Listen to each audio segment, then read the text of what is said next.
Malcolm sat at a small wrought iron table on the shaded patio of Maison Vérité, sipping still water with a single lemon slice.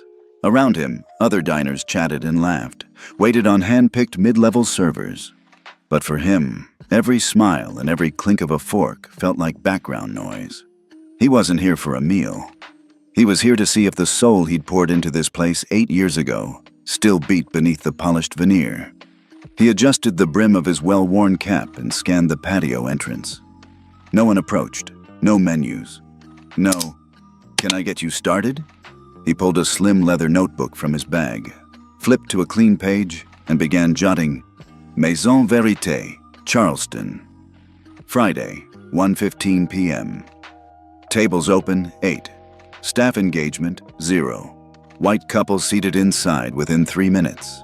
VIP area off limits for unknown. He paused, only to glance at the muted gold lettering on the glass door. Maison Vérité, where every ingredient tells a story. It was a slogan he'd helped craft personally, back when he still believed slogans could shape values.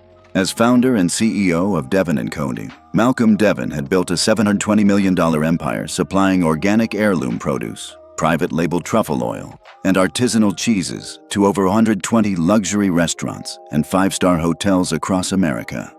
But beyond profit margins and lead times, he'd always championed one principle: respect every guest, no matter who they are. He'd even created the FEDC, Federal Ethical Dining Certification, the first government-endorsed framework ensuring no diner faced discrimination. And today, he was testing whether Maison Vérité still lived up to that promise. He closed the notebook. A warm breeze stirred the ivy climbing the brick wall. He studied the hostess again, busy greeting a well-dressed couple in linen and silk, ushering them past him with practiced deference. He pressed pen to notebook once more. Outdoor service staff, 2 offhand comments overheard. "Just here to use the restroom." Too scruffy for a reservation. At 1:25 p.m., a young server finally appeared, tray balanced on one hand. "Sir, can I help you?" she asked, her tone polite but distant. She glanced at his hoodie, then at an empty seat. "We're reserving this section for members only." Malcolm gave her a soft nod. "Tell me how I might join the membership program." She hesitated, checked her small device, then shrugged. "You can sign up online, I guess." He let her walk away. This was more than inattentiveness. It was a clear signal. His presence here wasn't welcome. He watched her disappear inside, chatting and smiling for an instant when a celebrity chef walked in.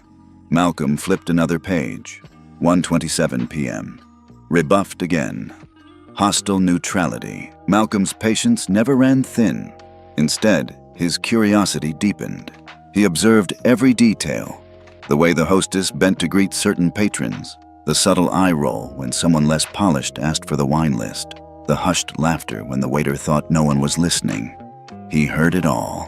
"Dude, look at him," a bartender whispered to a colleague near the bar window. "Bet he's milking free breadsticks." "Maybe he's with Uber Eats," the other laughed, wiping a glass. Malcolm's jaw tightened. He felt a familiar ache, born from years of being judged by the color of his skin or the lack of a designer suit. But this time, he wasn't powerless. He was in control. He leaned back, closing his eyes briefly. Then, with calm resolve, he flipped to a fresh page. Action required. Flag Maison Vérité under FEDC Category 3 violation. Financial impact. Immediate freeze of $92 million in annual supply contracts. At 1:40 p.m., the first good thing happened. A young black woman, name tag reading Allison, appeared at his table with a warm smile. "Hi there," she said, placing down a glass of iced fad tea. "I'm so sorry you've been waiting. Can I start you off with something to eat? The roasted carrot soup is fantastic today." Malcolm looked up, surprised by genuine kindness. "Thank you. That sounds perfect." As she walked away, he made one last note. Allison, first and only genuine human contact, sincere, attentive. He allowed himself a small smile. Allison reminded him why he'd built this business, to give dinners moments of connection and warmth. But one Allison couldn't fix the rest. By 2 p.m., the real test arrived. He noticed the sommelier guiding a VIP inside, tweaking lighting and seating. Yet his small table remained untouched. He imagined the truffle risotto dancing on tables across the room, made from the very oil his company imported from Italy's Piedmont region. He watched a silver tray of amuse-bouches delivered to a white journalist at the bar. Then he spoke quietly into his phone. Execute FEDC violation notice for Maison Verité Charleston. Send copy to corporate HQ and all partner hotels. He hung up. Within minutes, automated emails pinged into dozens of inboxes. Alert: FEDC ethical compliance breach. Maison Verité Charleston has failed to uphold basic service ethics. Effective immediately. Suspend all Devon & Kobe supply contracts. In the fine print, partner hotels read, pending recertification. All bookings with Maison Verité Charleston are suspended. ESG investors have been notified. Funding freeze may apply. Just then, the hostess reappeared at the door, confusion creasing her brow. She saw him reviewing his phone. "Sir?" she said, voice shaky. "We—" He looked up, eyes calm. "I'm Malcolm Devon," he said quietly, founder of Devon & Kodu, and the final authority on FEDC. The hostess's mouth opened, then closed. She swallowed hard. "I came as a customer," he continued, "to see if your values match your reputation. They don't. You've been judged. You've failed. Contracts are suspended. Effective now." Tears welled in her eyes. I'm sorry." Yvonne nodded once and walked past her into the dining room. Servers froze mid-stride. Patrons turned, whispers rising like a swell. Malcolm paused at the threshold. He looked back at the hostess, then at the pristine tables. This place, once a symbol of collaboration and pride, was now broken. He felt neither triumph nor vengeance, only the gravity of responsibility. He stepped outside, heading back to his SUV. On the patio, Allison watched from the window, concern and admiration in her gaze. He raised a hand in silent acknowledgement. As he got in the car, he pressed send again. Roll out rebuild ethics program to all flagged locations, notify partner hotels. The engine started. The house lights dimmed. And as he pulled away from Maison Verité for the second time that day, Malcolm Devon knew he'd protected his vision and reminded an entire industry what real hospitality looks like. Malcolm Devon left the curb of Maison Verité with a quiet certainty. The Charleston sun still warmed the pavement, but inside his black SUV, the air felt cooler, like the weight of what he'd just done was settling in. He reached into the console, retrieved his slim battered notebook, and thumbed back to the first page. 8 lines of observation stared up at him. Times, open tables, overheard remarks. Beneath them, in Malcolm's neat script, lay his verdict and the first tremor of the domino effect. Flag Category 3 violation. Freeze, 92 hours annual supply. As the SUV rolled toward the interstate, a voice spoke through the speakerphone. "Sir, confirmation from SEC. Supply freeze notice accepted. Notification sent." Malcolm didn't respond immediately. He watched the rearview mirror, where the taillights of a Porsche convertible winked past. He thought of every time he'd sat in that seat, when he was 7, hiding behind the wheel of his father's old pickup truck, daring himself to believe he could escape the dirt roads of Savannah, Georgia. He clicked off the speakerphone. "You think you know me," he thought. "You have no idea." Home was Asheville, North Carolina, a 2-hour drive north where the Blue Ridge Mountains rolled like living waves. There, on a green hill above a meandering creek, sat Devon Grove, Malcolm's organic farm and private laboratory. He owned a modest farmhouse with wide porches and solar panels, and beyond it, rows of heirloom vegetable beds, a small orchard of apple and pear trees, and a barn-turned kitchen for testing new recipes. Pulling off the interstate, Malcolm's mind drifted through memories of how Devon & Kobe grew from a single food truck into a $720 million enterprise. He remembered his first customer, a local chef who'd paid $20 for a pint of purple carrots. The look on her face when she tasted them, surprise, delight, a flicker of awe. That spark had ignited something in him. Not the money, not the prestige, but the possibility that good food, grown right and handled with respect, could bring people together. And the FEDC, the Federal Ethical Dining Certification, was born from that belief. He'd spent 2 years lobbying, drafting, and building alliances with state agriculture boards, consumer rights groups, and even a handful of U.S. senators. His vision, a transparent scoring system that rated every restaurant and caterer on respect, inclusivity, and professional ethics. It wasn't about virtue signaling. It was about accountability. He'd watched the pilot program roll out in 12 cities. Some restaurateurs balked, worried that customers wouldn't understand or that the criteria were too touchy-feely. But global ESG funds, seeking more than just profit, had come calling. Within 18 months, FEDC badges hung in windows from Seattle to Miami, and Devon & Comey saw its revenues climb steadily as luxury hotels demanded those badges before signing linen and cutlery contracts. Yet somewhere along the expansion, a rift grew. Standards slipped. Onboarding staff became a checkbox exercise. Managers hired by quotas ignored the spirit of the program, and that's what he'd sensed from the Charleston whispers and seen firsthand that afternoon. By the time Malcolm's SUV turned onto the dusty lane that led to Devon Grove, the horizon had softened into a lavender haze. He unlocked the gate with a remote click, feeling relief at being back where he could control every variable: soil pH, seed lineage, harvest times. Inside the farmhouse, the living room welcomed him with the smell of oak floors warmed by the late afternoon sun.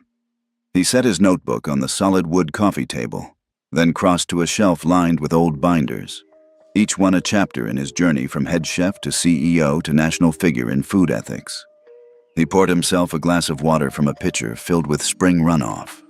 Leaning back against the armchair, he let his mind replay the failure in Charleston. The hostess who shrugged, the server who fumbled, the bartender who joked.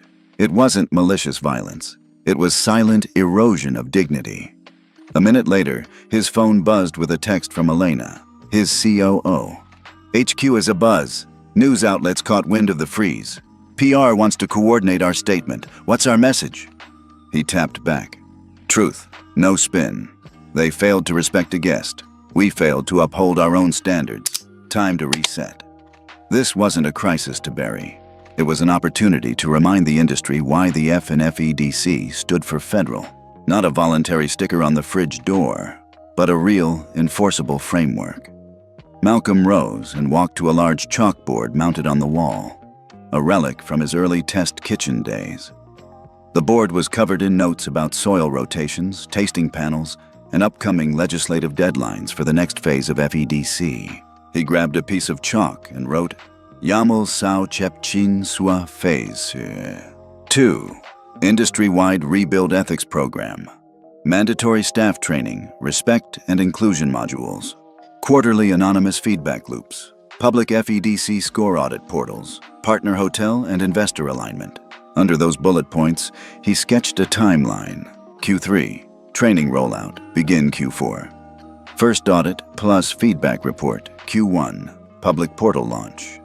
He paused over those dates. The timeline moved fast. Hotels would need quick reassurances. Investors demanded decisive action. But the real work would happen in kitchens and dining rooms, in the small private moments between server and guest. Those were the true measure of progress. Malcolm's heart thumped, an echo of the first time he'd stood before a boardroom of skeptical executives, pitching a business model based on values rather than just margins. He remembered the raised eyebrows when he proposed ethical compliance as a core KPI. He remembered his own doubt. Can I really change an entire industry? Now, at 50, he knew the answer. It required the same combination of stubbornness, grit, and quiet persuasion that had fueled him since Savannah. But he also knew the danger of complacency when success felt comfortable. He refused to let Devon & Comey become just another corporation with good press photos. He sank into the armchair again, opened his notebook, and wrote, This isn't about me. It's about every diner who steps through those doors expecting respect. If we don't hold ourselves accountable, who will? That sentence felt like the North Star, guiding every decision. He closed the notebook, his resolve sharpening. A soft knock came at the door. It was Jamal. his longtime friend and general counsel, carrying a stack of legal briefs. "I hear Charleston got interesting," Jamal said, settling into the chair across from Malcolm. Malcolm nodded. "And the optics are perfect. We can own the narrative, set a new precedent." Jamal tapped the briefs. "We'll need to update our partnership agreements. Insert FEDC compliance clauses as mandatory conditions. No wiggle room." Malcolm smiled. "Exactly. And let's prepare a video statement. Me on camera, explaining why we did what we did. Raw, unscripted, authentic." Jamal raised an eyebrow. "You want to go public?" Malcolm leaned forward. "If we hide, the industry will chalk it up to sour grapes. But if I own up, admit failure and oversight, commit to rebuild, then we drive the conversation." Jamal nodded slowly. "All right." As dusk fell, Malcolm walked outside to where the first rows of purple carrots and rainbow beets glowed in the twilight. He ran his hand along the leafy tops, feeling the rough ridges. This farm was a living testament to what he believed. That attention to detail, respect for the smallest seed, and care for the process led to extraordinary outcomes. He looked back at the farmhouse windows, where warm lights glimmered. Behind one of those panes, plans were already taking shape to rebuild the ethical backbone of an entire industry. He took a deep breath. Tomorrow, he would call a press conference. He would fly to Miami to meet the head of one of the biggest hotel partners, face to face. And on Monday, waves of training sessions would begin. But tonight, he allowed himself a moment of quiet pride. Pride in standing by his principles and pride in the knowledge that the real work was only just beginning. This is the man they underestimated. The man who built a $720 million empire on respect, and the man who will not let respect be forgotten. Malcolm Devon stepped into the glass-walled conference room at Devon & Cumbie headquarters in Asheville, just as dawn began to stain the Blue Ridge peaks in pink. He'd flown back overnight. From the cockpit of the private jet to his office, every second had felt charged, as if the week's actions were too big to process at once. Now, standing before the wall of monitors that tracked every facet of his business, he braced himself for what came next. The largest screen displayed the live FEDC compliance dashboard. Under normal circumstances, Devon & Cumbie's ethical supply score sat at a solid 9.6 out of 10. But overnight, after his directive in Charleston, that score had dipped to 8.2, still high by industry standards, but a stark reminder that even the best programs can unravel without vigilance. Next to it, a scrolling feed showed alerts from partner hotels and restaurants. Charleston, SAI, Maison Verité contract suspended. Volume impact, $92 M annually. Atlanta, GA, 4 sister locations flagged for recertification. ESG investors, 3 funds temporarily freezing $210 mezz in commitments pending further review.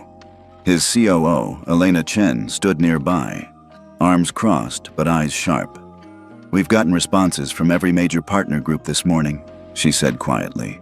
"Some are apologetic, a few outraged, and a couple haven't contacted us at all. They're just waiting on the process." Malcolm nodded. "That's exactly what we need. Transparency. If they don't engage, their FEDC score will reflect it in the public portal." Elena tapped her tablet and pulled up a map of the United States, peppered with red dots in the affected cities. "This will sting supply chain volumes by 9% this quarter. But the message is resonating. People are talking about the integrity of their dining experiences, exactly what we intended." Malcolm leaned forward, elbows resting on the polished table. "Our job now is twofold," he said. 1. Ensure we help partners correct the issues, not just punish. 2. Collect data, real, unfiltered feedback from guests and staff, so our protocols evolve. By mid-morning, Malcolm's inbox filled with a mix of emails. "We deeply regret the oversight." From a regional hotel group in Miami, offering immediate retraining of staff. "This action threatens our Q2 revenue goals." From a major catering partner in Seattle, demanding clarification on what qualifies as a Category 3 violation. Crickets from a boutique restaurant chain in Dallas. They hadn't responded at all. He flagged the Dallas chain for a follow-up call. Silence, after all, was not neutrality. It was indifference. And indifference was what fed the very bias he was fighting. On another screen, the social media sentiment tracker spun data in real time. FEDC fair dining trending in 5 major metro areas. Reddit threads debating whether ethical certifications are the corporate virtue signaling or necessary guardrails. A handful of high-profile food bloggers praising Devon & Company's bold stance, including one from a New York Times columnist. Malcolm appreciated the mix. He wasn't looking for unanimous praise. Controversy drove awareness. He toggled to the action items board, schedule calls with top 20 partner managers, deploy anonymous guest surveys across 112 flagged locations, coordinate with PR for a midday press release. By late morning, he convened a virtual meeting with regional directors. "Report in," he said, eyes on each square of the video grid. "What did you learn beyond the compliance alerts?" Javier, director of Southeast Operations, spoke first. "Our Charleston team is stunned. Some managers said they didn't think the CEO would ever drop the hammer. Others are relieved. It's a chance to reset culture." Priya, covering the Midwest, added, "Chicago and Detroit branches are proactively hosting listening sessions with staff. They've identified that new hires didn't receive the full ethics module, only a slide deck." Marcus, head of Pacific Region, chimed in. "On the West Coast, hotels are already recalibrating. They asked for our training materials to share with frontline staff. They want hands-on workshops." Malcolm jotted notes. This wasn't just punitive.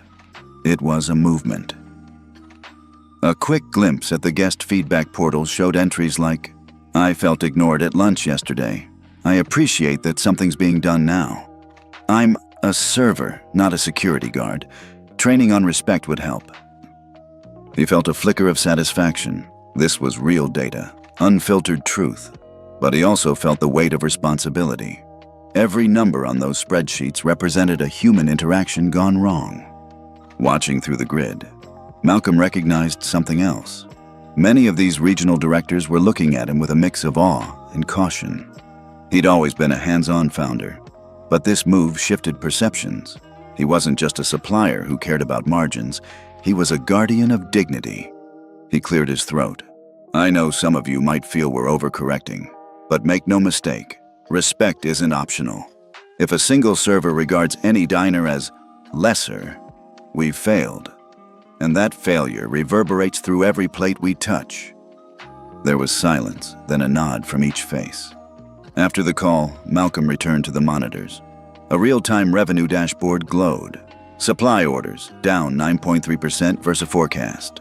Recertification fees up 14% as restaurants file requests. Training enrollment. 3,200 employees signed up in 24 hours. He set a quick macro to project the financial impact. If retraining and recertification continued at this pace, they'd break even by Q4 and strengthen customer loyalty for years. This wasn't collateral damage. It was an investment in the company's soul. He tapped his pen. Under observations, he added, "Ethics-driven programs may cause short-term contraction, but yield long-term brand equity." A glance at the champion list highlighted several locations that had gone beyond minimum compliance. Francisco's Trattoria, San Francisco, hosted a civil rights speaker series for staff. Le Jardin, Atlanta, instituted monthly Dine with Dignity gatherings. Anonymous diners gave feedback. The Gilded Fork, Boston, published their own FEDC scorecard on the restaurant's website. Malcolm smiled. These were the beacons. He made a mental note to personally thank each general manager. As the afternoon light softened, Malcolm exhaled and leaned back.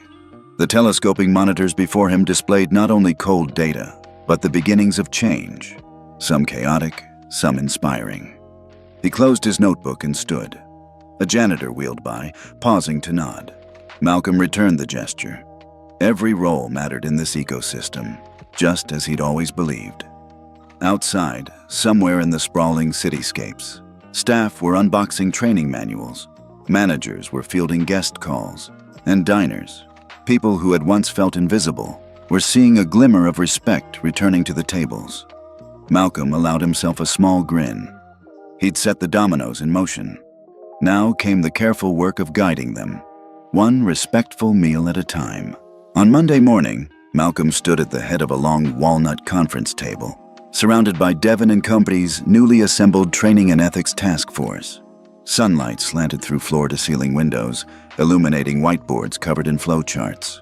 He took a steadying breath, recalling how easy it had been to pull a contract or freeze funds. This, he reminded himself, was the harder work, rebuilding a culture. He tapped his pen against the polished wood. "Our pilot begins today," he said, voice calm. "We're rolling out the first module of the Rebuild Ethics program here in Asheville. It's called Seeing the Guest." He clicked a remote, and the screen behind him displayed a simple manifesto. Module 1, Seeing the Guest. Understanding bias in small moments. Active listening and empathy exercises. Real-world case studies and role plays. A murmur ran around the table. Elena Chen, his COO, leaned forward. "We've scheduled the first 2 sessions at Maison Verité's sister training kitchen next door. 20 managers and servers signed up." Malcolm nodded. "Good. And I'll join the second session personally." His gaze traveled over the team. Instructional designers, HR leads, technology specialists. "Remember, we're not lecturing or shaming, we're equipping. These modules must feel like a chance to rebuild pride, not a punishment." Across town, in a bright industrial space formerly used for product tastings, 12 staff members from Maison Verité gathered around folding chairs. Maria, the training facilitator, passed out printed workbooks. On the cover, the FEDC emblem glowed beneath the title, Rebuild Ethics Program. Module 1. The participants, line cooks, hosts, bartenders, looked curious, some skeptical. Maria began, "Today, we'll explore how small decisions, where to seat a guest, how to respond to questions, shape their entire experience. Let's start with a true story." She told the tale of a diner in Detroit who'd been ignored because of his accent, only to discover later that the restaurant's owner was a member of the diner's extended family. The room grew quiet, eyes fixed. A tall server named Lee raised his hand. "That happened here too," he said softly. "I didn't think I was doing anything wrong, but I see now how it felt." Maria nodded and invited Lee to share. "I judged someone by a hoodie," he admitted, voice cracking. "I didn't know who he was." The others nodded, some looking down at their notebooks, confronting their own memories. Meanwhile, at Devon Grove Farm headquarters, Malcolm reviewed live feedback from the pilot session via a secure video link. He heard Maria's voice guiding a small group through an empathy exercise, stepping into the shoes of a guest who felt unwelcome, then drafting a genuine apology. He saw heads nodding, participants jotting notes, sharing insights. For a moment, he allowed himself a quiet swell of pride. He closed his laptop and stood. It was time to visit in person. Grabbing his cap and notebook, he slipped into a staff SUV and headed to the training site. The drive gave him a chance to reflect on how far he'd come, from negotiating carrot prices to negotiating human hearts. Back in the training room, the air had shifted from tension to tentative engagement. Malcolm stepped through the door quietly. Maria paused mid-slide and gestured warmly. "Mr. Devon, thank you for joining us." The dozen participants turned, faces a mixture of anticipation and nerves. Malcolm cleared his throat. "I know it's unusual to see me here," he began, "but I want you to know why I'm leading this program, not as your CEO, but as someone who's been ignored in a place I cared about." He told them, succinctly, about walking into Maison Verité in a hoodie and being dismissed. He skipped the financial fallout details. This was about the human wound. "I felt invisible," he said, "and I never want any guest or any of you to feel that way." He paused, scanning the room. "Respect is not an add-on. It's the foundation." A server at the back, Marcus, whispered, "Thank you for showing up." Malcolm nodded. "Now let's do an exercise. Pair up and share a moment you regretted how you treated a guest." He joined a pair at the corner, Lee and a hostess named Jasmine, listening to Lee's story and offering gentle feedback on ways he could have responded differently. After 30 minutes, Maria resumed the formal lesson, a video clip of a luxury hotel host mastering active listening. Then role plays. You're a guest with mobility issues. How do you greet them? You notice a diner struggling with the menu. How do you step in? Each scenario sparked laughter, humbling admissions, and practical notes. Malcolm saw Jasmine offer detailed suggestions to her partner. She radiated confidence. She reminded him of Allison, the server who had been his lone ally at Maison Verité. As the session wrapped, Malcolm addressed the group again. Tomorrow, you'll share what you learned with your teams. Real examples, real commitments. This isn't a one and done. We'll circle back in 2 weeks to see how you're doing. He tapped his notebook. We're measuring progress by the number of incidents logged, improvements in guest feedback, and your own reflections. And I'll be reading every report. The participants clapped, uncertain at first, then genuine. Some faces still carried the sting of knowing they'd erred. Others glowed with relief at being heard and guided. That evening, back at Devon Grove, Malcolm sat at his farmhouse desk, transcribing his handwritten notes into the central dashboard. Module 1 rollout successful, 92% engagement. Common themes: implicit bias, lack of scenario practice, communication gaps. Next steps: enhance video examples, add guest testimonials, expand to partner hotels. He sent the update to Elena. Her reply pinged instantly. Outstanding. Let's schedule Module 2 for next Monday. Malcolm leaned back, eyes closing for a moment. He thought of every diner who'd felt dismissed. The mother in a wheelchair, the young man in a hoodie, the honeymooners expecting warmth. He knew this program was more than policy. It was redemption work. Over the next week, he began receiving messages from early adopters. Thank you for sharing your story today. It meant the world. Lee, server, Maison Verité, Charleston. My team is already catching small issues before guests mention them. Priya, manager, Le Jardin, Atlanta. We've had 0 complaints in 4 days. Javier, operations lead, Miami Hotels Group. Malcolm forwarded each message to the task force with a one-line note. This is why we do it. He watched as the team's energy spiked, knowing their efforts were making a tangible difference. He also saw the challenges, a few managers resisting, claiming this was a waste of time in a tight labor market. But the majority embraced it, understanding that long-term loyalty, both guests and staff, depended on respect. On Friday afternoon, Malcolm returned to Maison Verité's Charleston location, not as a hooded guest, but as an observer of change.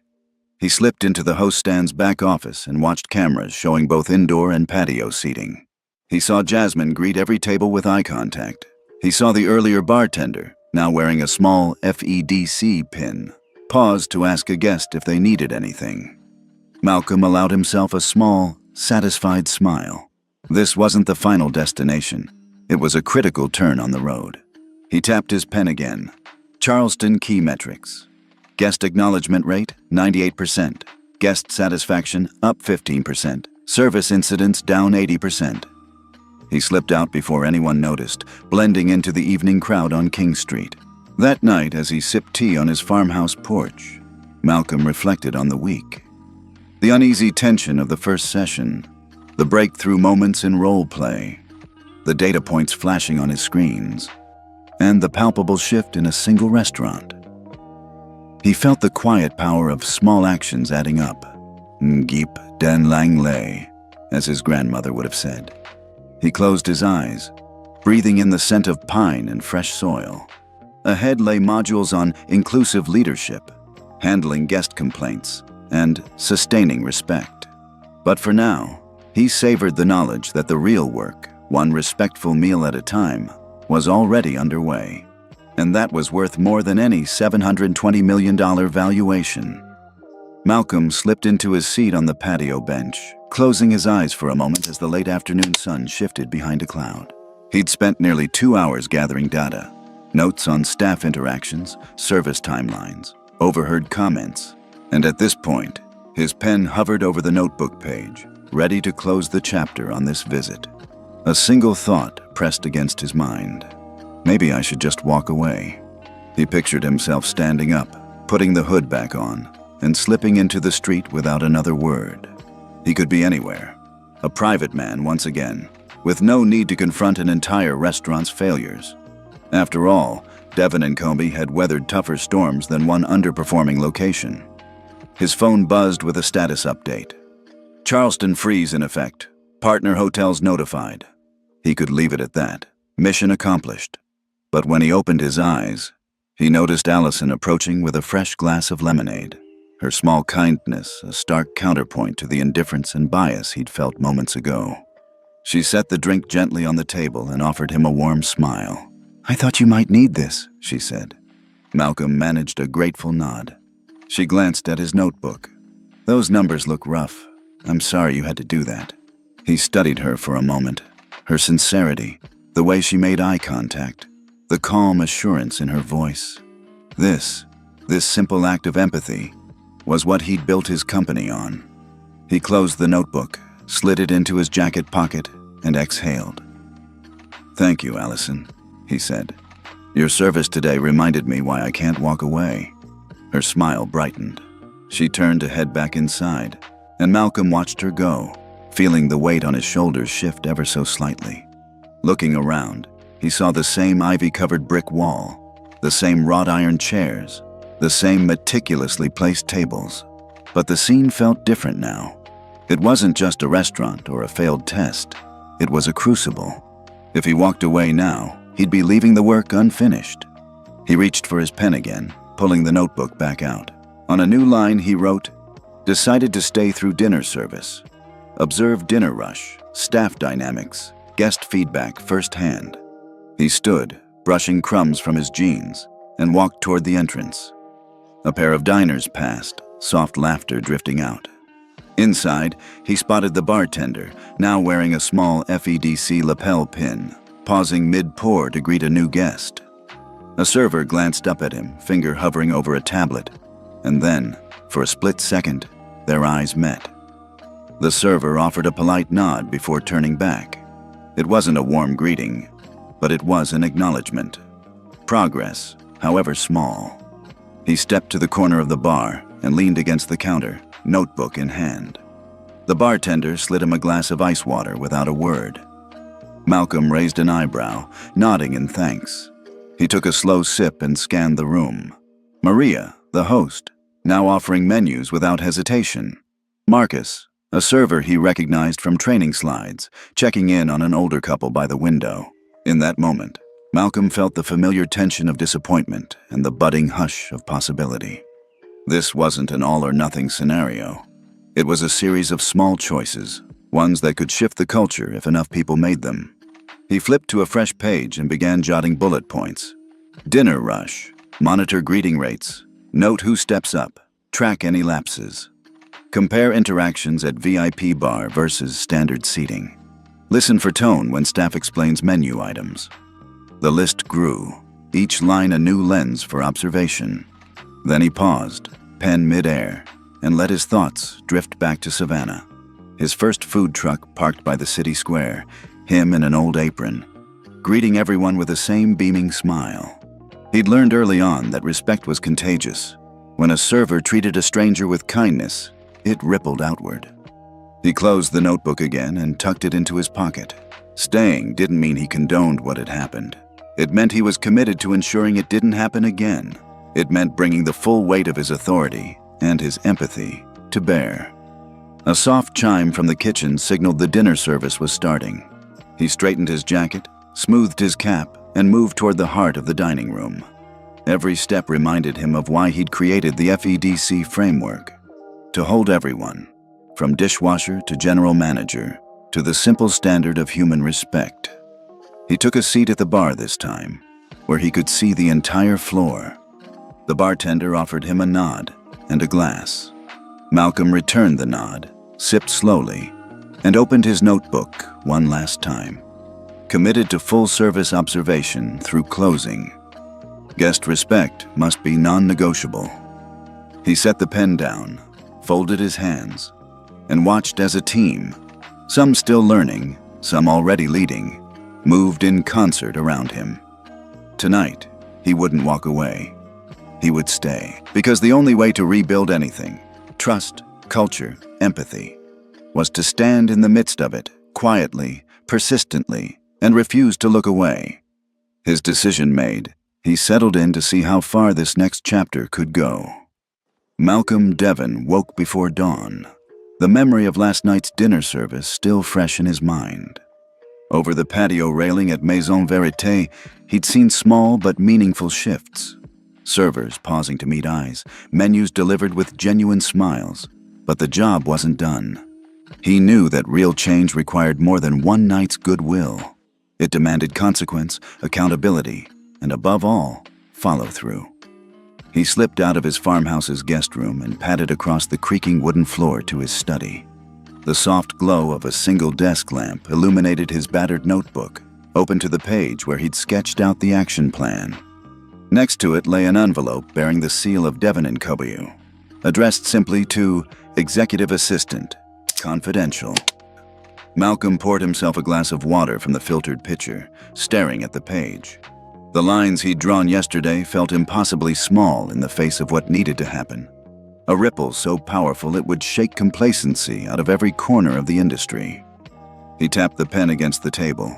Then, with deliberate calm, he picked up his phone and dialed Elena, his COO. "Elena," he said when she answered, voice steady. "I want to finalize the supply freeze notice for Maison Verité Charleston. No revisions." There was a pause, a soft inhale on the other end. "Understood. We'll process it immediately." Malcolm nodded, even though she couldn't see him. "Also," he added, "flag this as a Category 3 ethics breach under FEDC Level 3. That triggers the mandatory freeze and notification cascade." "I'll notify the legal team and SEC liaison," she replied. "Emails go out in 10 minutes. He hung up, setting the phone beside the notebook. He stood and moved to the window, watching the pre-dawn light creep over the orchard. In another life, he might have been counting blossoms instead of counting breaches. But that life had given way to this one, where every decision carried weight measured in millions of dollars and thousands of human stories. He poured his water into a travel mug and grabbed the envelope. Inside was a crisp memorandum, signed in his precise script, outlining the violation and the remedy. Maison Verité Charleston has failed to uphold the minimum service standards required under the Federal Ethical Dining Certification. Effective immediately, all Devon & Co. supply contracts to Maison Verité Charleston are suspended until full recertification is achieved. SEC and partner hotels have been notified in accordance with Article 7 of the Devon & Co. Ethical Compliance Charter. He sealed the envelope and slid it into the leather satchel that held his laptop and files. In 15 minutes, systems across 4 corporate campuses would trigger automated emails, flag inventory systems, and freeze purchase orders. Within hours, the hospitality world would see that ethical lapses had tangible cost. $92 million a year, tangible. He tapped his watch, 5:47 a.m. His assistant's airport-style terminal would start sending alerts inside the hour. Malcolm left the room, the envelope hidden in his jacket pocket. He didn't want distractions. He headed straight to the ground floor kitchen, where the farmhouse walls met stainless steel counters and mason jars of pickled carrots. He brewed a pot of strong coffee and sat at the island, his back to the windows. The world outside still slept, but in a few minutes it would wake to find that the highest-priced ingredients it took for granted were no longer available. At exactly 6 o'clock a.m., his phone buzzed with the first alert. Devon & Co. Compliance System. FEDC Category 3 violation notice received. Initiating contract suspension protocol for Maison Verité Charleston. He sipped his coffee, watching the screen. Lines of code scrolled. Contract number 3421A, suspended. Contract number 3421B, suspended. Contract number 3421. Suspended. Down the list. Dozens of entries pinging off in rapid succession. Then another alert. SEC, notice. Freeze approved for all future shipments. Existing delivery orders canceled. He let the last sip of coffee warm his senses. He admired the efficiency of it all. No fanfare, no public announcement needed to start the dominoes falling. The action had already been taken, invisibly, by systems he'd designed. Around him, the farmhouse kitchen was quiet. except for the gentle hum of the espresso machine. He put down his mug, slid out his notebook, and wrote, 6 o'clock a.m., action executed. Initial contract freeze complete. Next, monitor partner responses. Prepare recertification framework. Closing the notebook, he unplugged his laptop, tucked the envelope into the messenger bag, and walked out into the early morning light. The air was cool, scented with apple blossoms and new grass. He breathed in deeply. He had work to do in the capital, a meeting with the SEC liaison, a briefing with his legal counsel, then calls with the major partner hotels, those 5-star chains whose ballrooms and executive conferences were his bread and butter. They would need assurance that this wasn't capricious, that the rules applied equally to every partner, no matter how lucrative. He climbed into his SUV and set a course for the private airstrip outside Asheville. On the drive, he let his mind unspool the to-do list. Draft official public statement for later release. Finalize the Rebuild Ethics program schedule for flagged locations. Coordinate with PR to highlight the partnership approach, not just the punitive action. Prepare talking points for investor calls to contextualize the short-term revenue hit versus long-term brand value. By the time he reached the runway, the sun had broken free of the horizon, painting the tarmac gold. His jet's engines were already humming. He climbed aboard, settled into the plush seat, and watched the ground crew detach the chocks. As the plane lined up for takeoff, he finally allowed himself a moment of stillness. High above the foothills, he reached for his phone again. An email had arrived from Elena. Subject: Partner Hotel Group Responses. Early reports show Miami and Seattle hotels requesting immediate retraining. Chicago and Boston partners awaiting specifics on our compliance criteria. No response yet from Dallas Group. He tapped a reply. Begin drafting retraining outlines for Miami/Seattle. Notify Chicago, Boston of module scheduling. Dallas follow-up scheduled for 2 p.m. EST. He put the phone away and leaned back as the plane lifted. Below him, the patchwork of forests and farmland gave way to clouds. At cruising altitude, he opened the envelope. The memorandum had already been scanned into the company archives. He read the words again, this time personally savoring the weight behind each sentence. He felt neither triumph nor cruelty. Instead, there was a deep, quiet resolve. Respect was non-negotiable. If you broke it, you would pay a real price. Just then, the cabin door buzzed open and a flight attendant offered him a menu of in-flight snacks. He shook his head with a wry smile. "Just coffee, please," he said. She nodded, disappearing into the galley. He thought of Allison at the restaurant, her simple kindness, a single gesture that reminded him why he undertook this work. Then he thought of every guest who had been ignored or looked down upon. His action today would ripple outward, forcing attention and hopefully forging new habits. He pressed his pen to a new page in the notebook. Next move: develop partner support teams to guide flagged locations through recertification, measure time to compliance, guest feedback shifts, and staff engagement. He closed the notebook and let his eyes drift to the wing. The world below was unknowable in its detail. But up here, above the trees, above the doubt, he felt clarity. He'd used his hidden authority to realign values, not to shame individuals, but to shore up the foundation.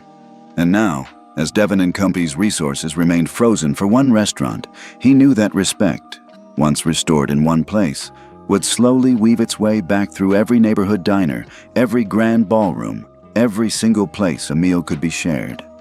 He closed his eyes and settled in for the flight. Because the next chapter wouldn't be about taking action in secret, it would be about guiding change in plain sight, with empathy, strategy, and the unshakable belief that hospitality was nothing without respect. He pocketed his notebook and slipped off the patio, heading back into the hushed dining room of Maison Verité. The after-dinner lull gave him the perfect opening. A few straggling tables, soft jazz drifting from hidden speakers, and the scent of extinguished candles.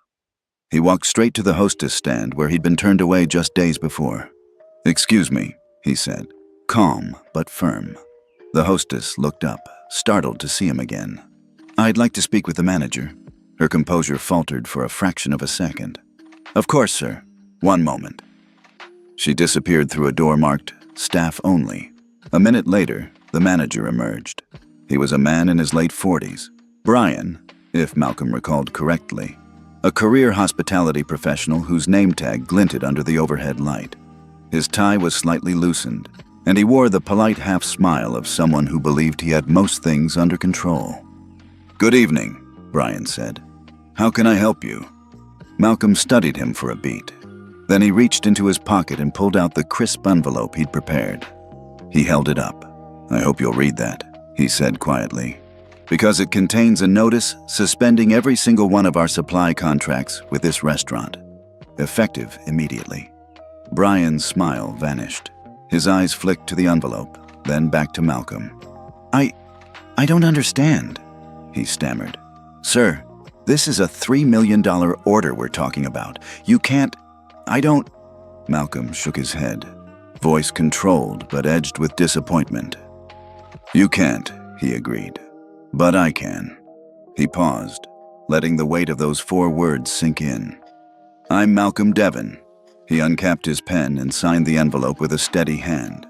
"Founder and CEO of Devon & Co., and the final approver of the FEDC standards we created together." Brian's face went pale. His mouth worked without producing words. The soft clink of silverware from a nearby table sounded unnaturally loud. "You refused to seat me," Malcolm continued. "You ignored my questions. You overheard your staff joking that I was only here for the breadsticks. Those are violations, not minor oversights. In a restaurant that claims to live up to an ethical certification I helped write." Brian finally found his voice. "Mr. Devon, I had no idea." "Exactly," Malcolm interrupted, voice gentle but firm. "You didn't know, and neither did your employees. But ignorance is not an excuse." He slid the envelope across the stand. "Read it, then call your staff together. Explain that respect isn't optional. Then, only then, you can ask us to reconsider." Brian swallowed hard, blinking.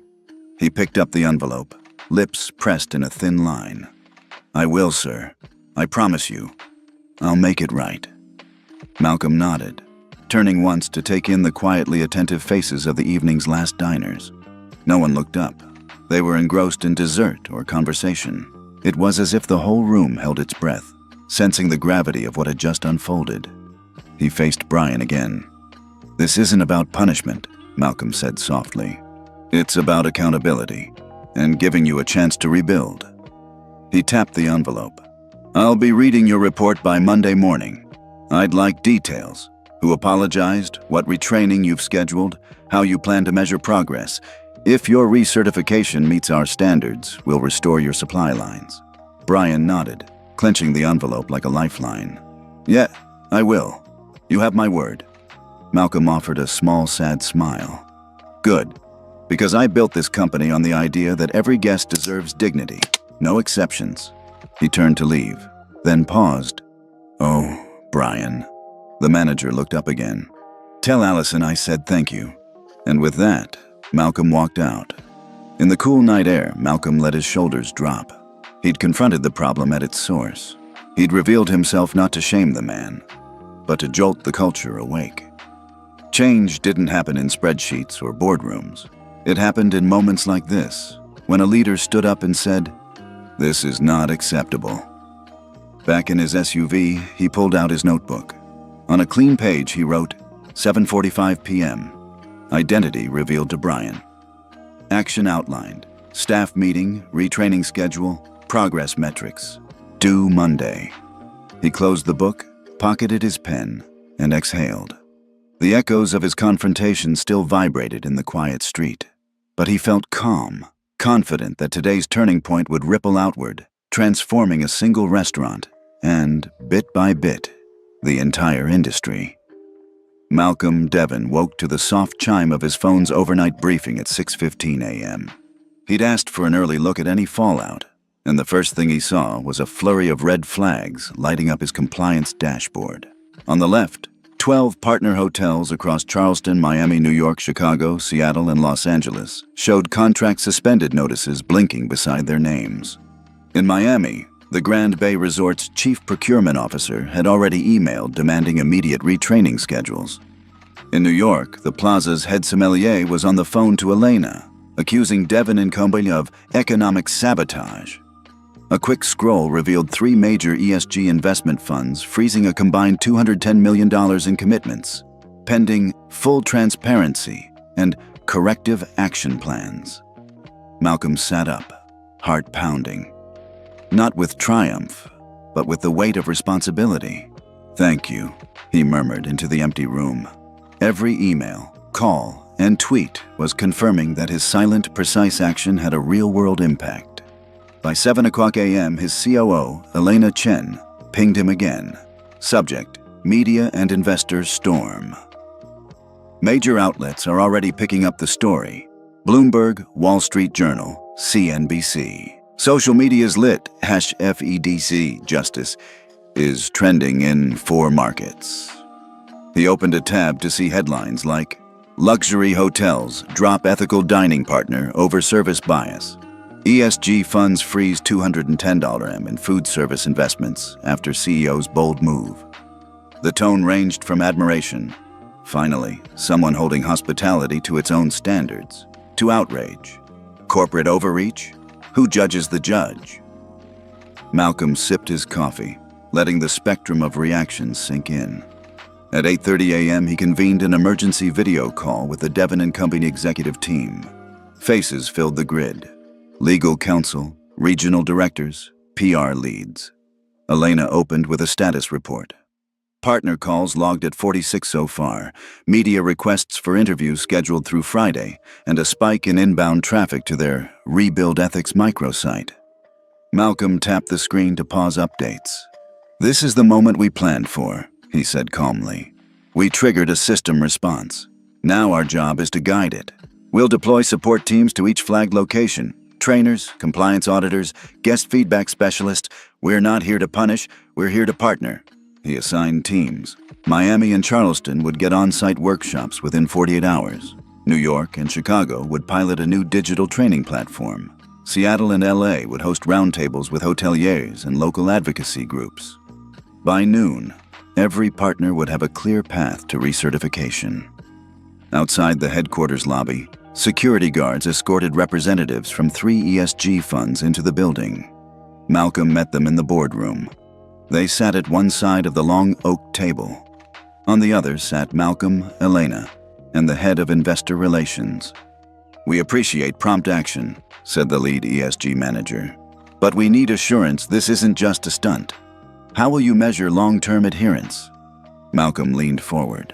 "Through transparent metrics, publicly posted FEDC scores updated monthly, anonymous guest surveys, and quarterly third-party audits. If any location dips below our threshold, supply remains suspended until they pass a recertification audit." The ESG manager exchanged glances, then nodded. "That's acceptable. We'll release our funding freeze within a week, contingent on your first compliance report." Next came the news crews. In a small studio built on the corner of the campus lawn, Malcolm recorded a brief on-camera statement. He spoke plainly. "I founded Devon and Company to bring integrity back to our tables. When a single guest felt invisible, I had to act. Respect is non-negotiable, and ethical dining doesn't end at a marketing slogan. This action was necessary, not for profits, but for principle. We're committed to helping every partner rebuild trust." The crew thanked him and let him return inside, where dozens of emails already awaited his review. By mid-afternoon, regional directors began reporting early signs of change. The Charleston team sent video of a staff huddle where the manager personally apologized, pledging to host monthly Dine with Dignity sessions. In Miami, servers opened their afternoon shift with a moment of silence for any guest we've overlooked, a simple but powerful ritual. On social media, a viral clip showed the Charleston hostess, once polite but cold, now enthusiastically greeting every guest at the door. Comments flooded in. Gratitude from diners who felt seen, praise from industry insiders, even apologies from servers who'd initially resisted. Malcolm monitored the live metrics. Recertification requests submitted, 27. Training modules completed, 3,800 employees. Guest satisfaction index on flagged locations, up 12% since yesterday. He allowed himself a small, satisfied exhale. This wasn't just devastation. It was a turning tide. His quiet decision had forced accountability and prompted genuine cultural shifts. That evening, as he walked along the quiet grounds of Devon Grove Farm, his phone buzzed once more. It was a text from a longtime friend in Savannah, now a local restaurateur. "Heard about your move. Proud of you, brother. You set the bar." Malcolm paused beneath an old oak, looking out at the rows of heirloom carrots shimmering in twilight. He thought of every guest who deserved respect, every server who now had better tools to deliver it, and every leader watching how far one decision could reach. He texted back, "It's only the beginning." And as the stars emerged over the Appalachian foothills, Malcolm Devon felt the quiet power of change unfolding. One hotel, one restaurant, one respectful meal at a time. Malcolm Devon stood before the long mahogany table in the grand boardroom, sunlight filtering through clerestory windows and catching the silver FEDC emblem engraved on the wall. Around him sat the CEOs and general managers of every partner restaurant chain that had been flagged. 30 executives in all, wearing crisp suits and expressions ranging from resolute to uneasy. He cleared his throat. "I appreciate you joining on short notice," he began. "You know why you're here. To restore your FEDC certifications, you must enroll in the Rebuild Ethics program I designed. It's a 9-month curriculum, mandatory training for every level, from server to executive." He advanced to the first slide projected on the screen, a calendar outlining quarterly milestones. Module 1 introduces bias awareness and empathy exercises. Module 2 covers inclusive leadership for managers. Module 3 dives into handling complaints, and so on, culminating in a public, third-party audit in month 9. You'll document every training session, post your monthly FEDC score on your website, and submit guest feedback metrics to our compliance team. Murals of past failures were unnecessary. The board already knew the cost of complacency. Malcolm continued, voice steady but firm.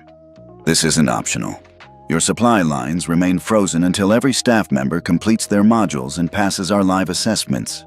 You'll need to show genuine, measurable progress, no lip service." A murmur rippled through the room. One executive raised a hand. "Mr. Devon, the scope is enormous. 9 months, thousands of employees. Are you expecting us to bring in outside help?" Malcolm nodded. "Yes. I have authorized a team of facilitators, psychologists, and hospitality veterans to work with you. They'll embed on site for 2 weeks at each location. Your only responsibility is to make room on the schedule." Another executive, more defiant, leaned forward. "What if we don't comply? It'll devastate our revenue." He met the man's gaze. "Then our partnership ends. Respect is non-negotiable. If you value your brand, you'll honor this commitment." Silence settled. Then, one by one, the executives slid signed acknowledgement forms across the table. Each signature represented not just compliance, but a renewed solemn vow to treat every guest with dignity.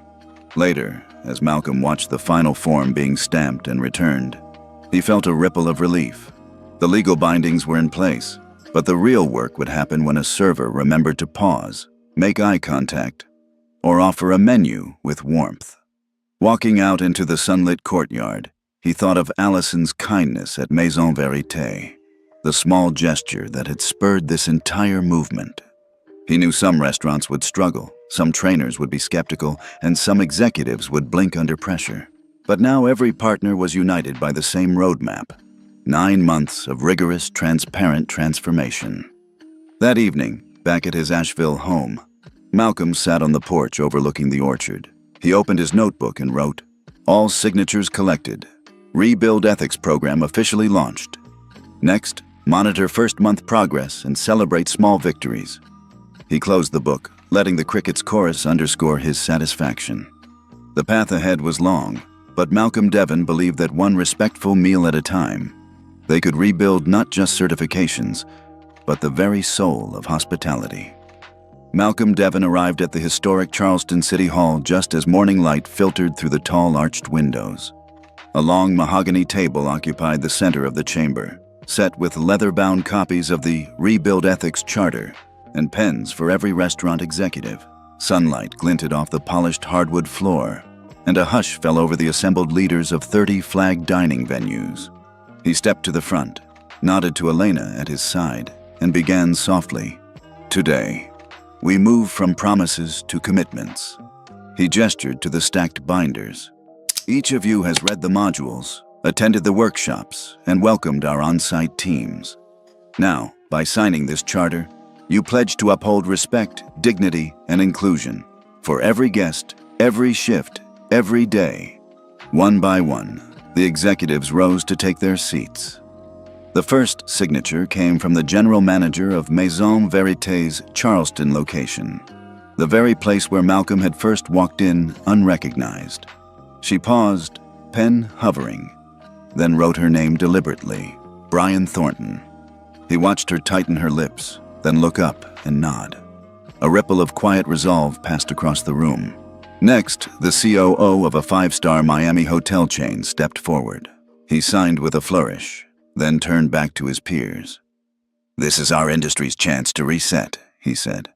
Soft applause followed. Malcolm offered him a brief, appreciative smile. As the last pens hit paper, Malcolm closed his binder. "These signatures are more than ink on paper. They represent a shared vision. Dining experiences built on genuine hospitality, not just upscale decor." He paused, letting the weight of those words sink in. Elena tapped her tablet, projecting a live feed of the FEDC public portal. "Beginning today, each charter signatory's score will update," she explained. "Our first public audit launches in 30 days. Guests can view your progress in real time." In the back, a restaurant owner leaned over to his neighbor. 30 days? That's when our next Fed review hits." His tone held equal parts worry and determination. Malcolm nodded. "Transparency is our ally," he said. "When your teams know every guest can see your score, they'll hold themselves accountable." A young restaurateur in the corner raised her hand. "Mr. Devon, how do we keep momentum once the cameras and press move on?" He folded his hand, meeting her gaze. "By embedding these practices into daily routines. Use your morning huddles to celebrate small wins, an empathetic response caught on video, an incident averted. Encourage staff feedback. Make respect a metric at every shift's end." Later, as he walked back through the hall, reporters crowded the doorway. He paused for a brief, on-camera statement. "Today, we've taken a collective step toward restoring integrity in dining. The Rebuild Ethics Charter isn't a one-time act, it's a living promise. I look forward to seeing how each of these leaders will bring respect to their tables." Outside, Charleston's afternoon warmth greeted him. He thought of Allison's simple kindness, of Brian's pale face the night he revealed himself. He felt neither triumph nor retribution, just a steady confidence that this charter would guide real, lasting change. That evening, back at Devon Grove, Malcolm opened his notebook one last time. Signatures collected, public audit schedule activated, first follow-up in 30 days, next focus, sustaining engagement and recognizing early adopters. He closed the book, gazing out at the fireflies rising over the orchard. The next chapter of this story would be written not in grand gestures, but in the quiet, consistent acts of respect that shape every meal and every memory. Malcolm Devon tapped the send button on his secure messaging portal and sat back, watching the confirmation pop up. Message delivered to Allison Matthews. He allowed himself a small smile. Allison, the one server who had seen him as a person, not a transaction, had cradled his confidence in her genuine kindness when he needed it most. That morning, before the sun rose over Devon Grove, he had drafted a personal note. "Allison, your empathy and professionalism at Maison Verité reminded me why I built this company on respect. You treated me like any guest deserves to be treated, without judgment or hesitation. Because of you, I'm more determined than ever to ensure every diner feels welcome. I'm proud to nominate you for our Devon Leadership Fellowship, which provides a full scholarship to our Hospitality Excellence Academy. I can't wait to see where your talent and heart take you next. With gratitude, Malcolm Devon." He'd also included a formal invitation to join him at an upcoming industry summit in New York, where he'd highlight her story as an example of service that changes lives. It wasn't a grand gesture, no multi-million-dollar contracts or SEC filings. But to Allison, It would mean everything. Across the country, when Allison's phone buzzed with his message, she was wiping down a table in the early breakfast rush. Her hands paused, the cloth dangling as she read. Her eyes widened, and for a moment she simply stared at the screen. Then tears sprang to her cheeks, and she pressed her hand to her chest, heart racing. Back in Asheville, Malcolm closed his laptop and moved to the wall-mounted shelf where he kept framed Polaroids of his earliest farm experiments. He added a new photo, a snapshot of Allison's bright smile from his first dinner rush at Maison Verité. Underneath, he wrote, "The face of true hospitality." Later that afternoon, he joined his COO, Elena, in the executive lounge. "She deserves every bit of it," he said quietly, pouring 2 glasses of iced tea. Elena nodded, her respect for his gesture clear. "It's more than recognition," she replied. "It's a statement that kindness matters as much as criteria." Malcolm took a slow sip. "Exactly.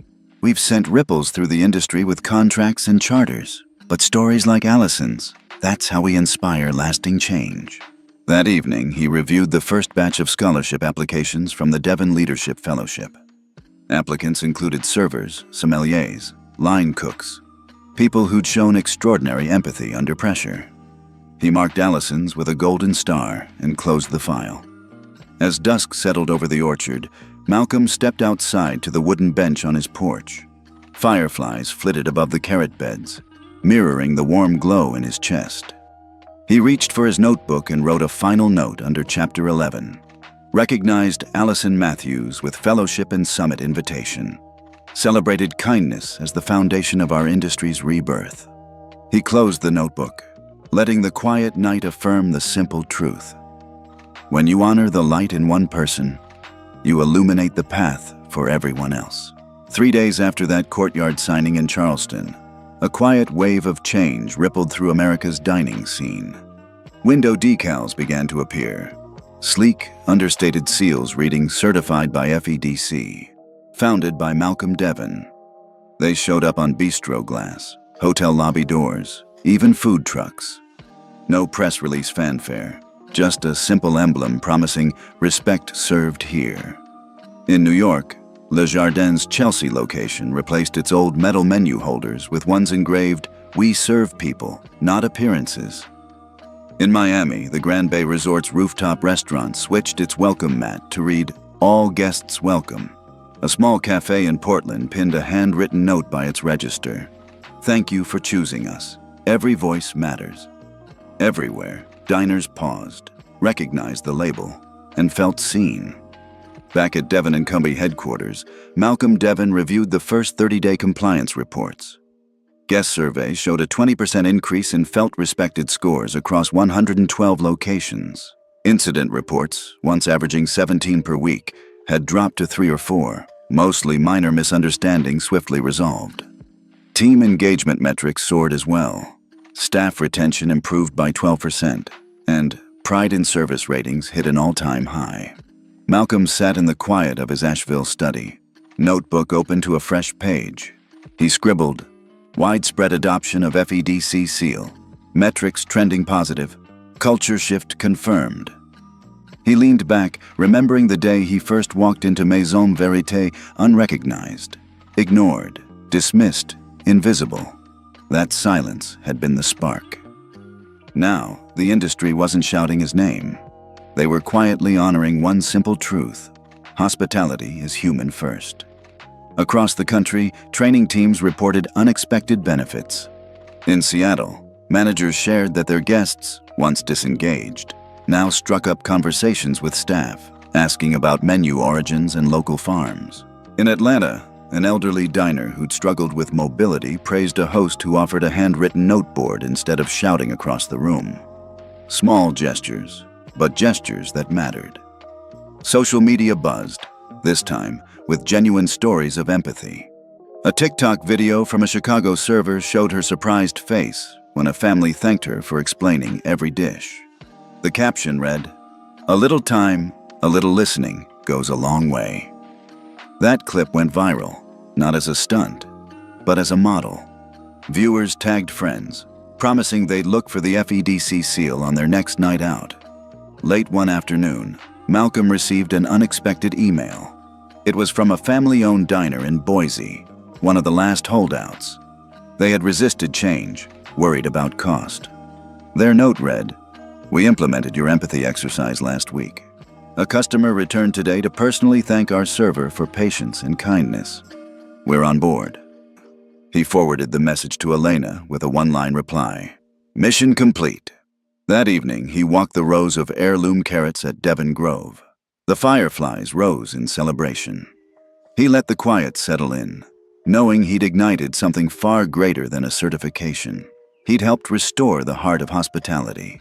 No speeches, no cameras, just a network of meals, conversations, and respect rekindled. He paused beneath an old apple tree, brushing his hand against the rough bark. Then, softly, more to himself than anyone else, he whispered, "We serve people, not appearances." And in that stillness, he felt the lasting legacy of change. What would you do if you walked into a place you helped build and nobody even saw you? Share your own story or thoughts in the comments below, and tell us where you're watching from. If you enjoyed this story, hit like and subscribe so you don't miss our next deep dive into quiet power and real change. Thanks for watching. See you next time.